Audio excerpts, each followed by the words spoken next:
Hi friends, welcome to our Survival Vlog. This is my pleasure to present to you TAGORE'S GITANJALI in our channel. This has been published in Tamil already in Lexim Learning, so I just want to try in this channel now.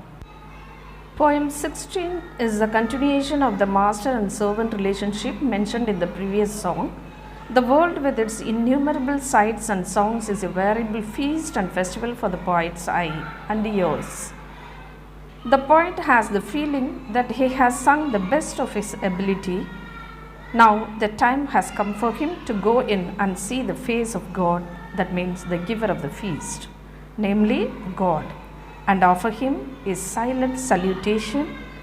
The end of the poem expresses the poet foreboding that his life is going to finish. The poet wishes to have a darshan of God in heaven. In poem 17, the poet has a premonitory feeling that he is going to die soon. He says repeatedly in his song that now that his life is drawing to a close, he wants to surrender to God.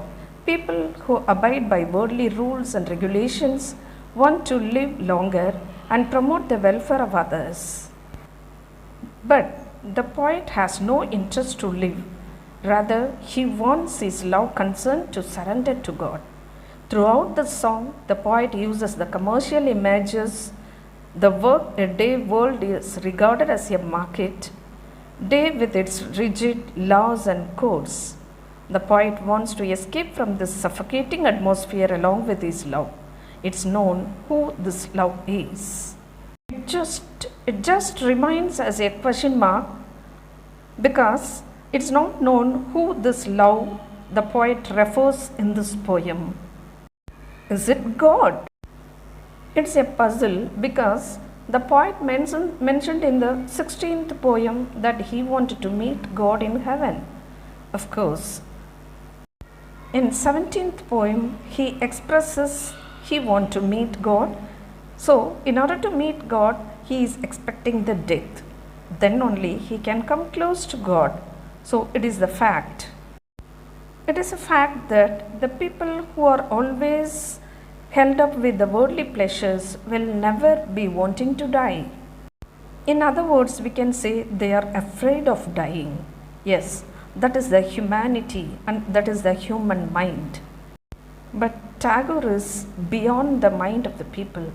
That's why he wants to die in order to meet God. But he doesn't want to stick with the laws and codes of this world. He feels the laws and codes are suffocating him. So the world itself is the suffocating atmosphere he feels. So he wanted to get rid of this world and attain the eternity to meet God. It shows that Tagore has already stepped into the spiritual journey and he will never get back. That's why he expresses his thirst to see God and he wants to go in the path of God. His only heart's desire is to come close to God and rest in his hands. Dear friends, already we have come across the bridal mysticism in poem 5 and 14. I think you wouldn't have forgotten that. Now again Tagore come across the bridal mysticism in poem 18 and also it will be continued in 19 also. So the poetic component bridal mysticism is followed once again in songs 18 and 19. The poet is seized with a feeling of loneliness. Yes, he feels very lonely in this world. He complains that his love has turned away from him. Who might be that love? Yes, of course, your imagination is correct. So, it might be God. So, he loves God as the girlfriend. Yes, of course. So, that's why he gave the poetic component as the bridal mysticism. He complains that his love has turned away from him. Yes, as in the worldly pleasures also it happens like this. She does not have look at his direction. He is all alone waiting outside the door.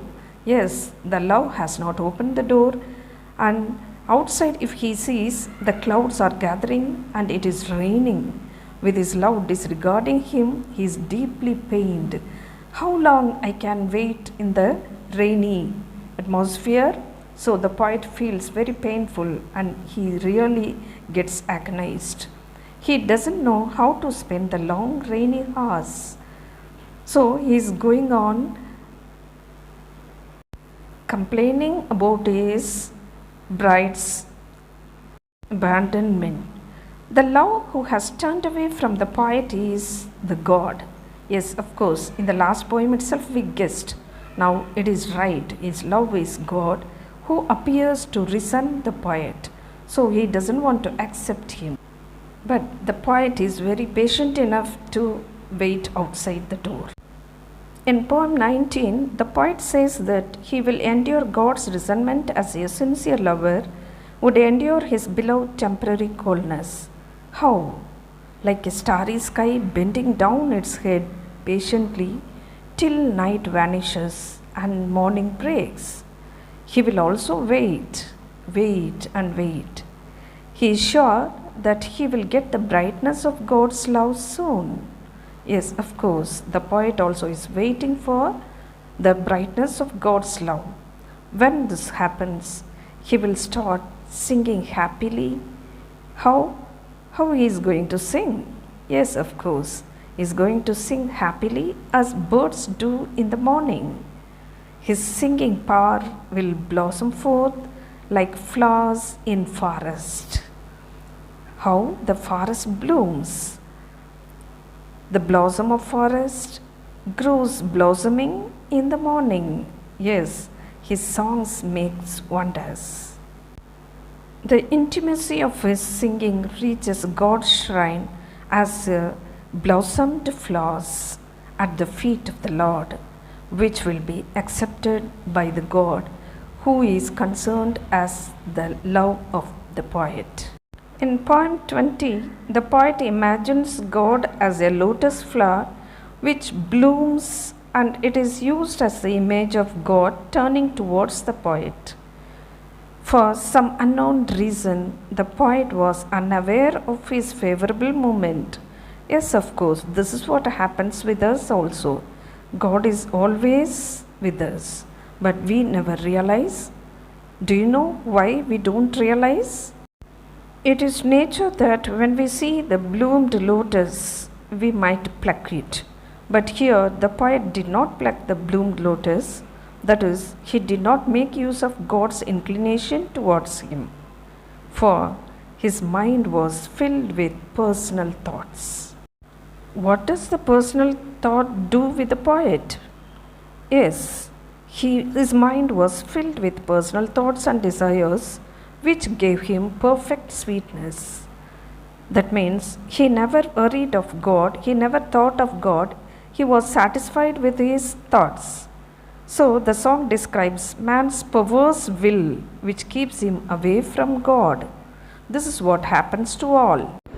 Hi friends, if you are new viewer, please subscribe my channel, and if you have already subscribed, you can share to your friends. Just hit the like if you like this video and drop a comment. It will be encouraging me. Thanks for watching. Bye.